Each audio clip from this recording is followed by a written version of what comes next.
هتدخله عمليات ويا تلحقوا يا ما تلحقوش. سايب كلبك ضوافره كبيرة وفي نفس الوقت هتعمل له تسمم، تخلي ضوافره تبقى غرزة وتعمل له مشكلة ويتبهدله، في نفس الوقت يقطع أكل ويسخن وانت مش عارف السبب منين. انا بقول لك اهو السبب. لازم ضوافر كلبك اول باول تتقص. بعد ما تتقص لازم تنزل كلبك كتير على مكان خشن. لو انت سايب كلبك في مكان ناعم يعني متزحلق تحتيه فهيطول الاظافر.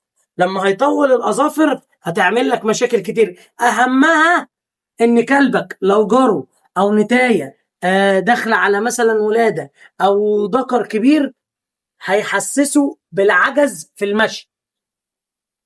فلازم اول باول لازم اقص الاظافر واسيبها قبل ما تغرس. في نفس الوقت هتعمل لك التهاب شديد جدا، وبعد الالتهاب ده تعمل خراج، والخراج يعمل صديد، وربنا يتولاك عبال ما الحاجه دي تشفى.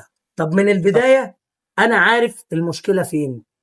في نفس الوقت عيني تبقى ملاحظه طول الوقت كلبي يعمل ايه المتغير فيه، طب ما بياكلش ليه، افتش فيه اعرف ايه اللي مبهدله، اعرف ايه اللي مخليه طول الوقت بيعرج.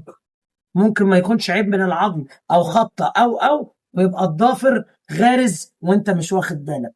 انتظرني بقى المعلومه الجايه. اكل كلبه عظم الديك رومي وحصل فيه ايه.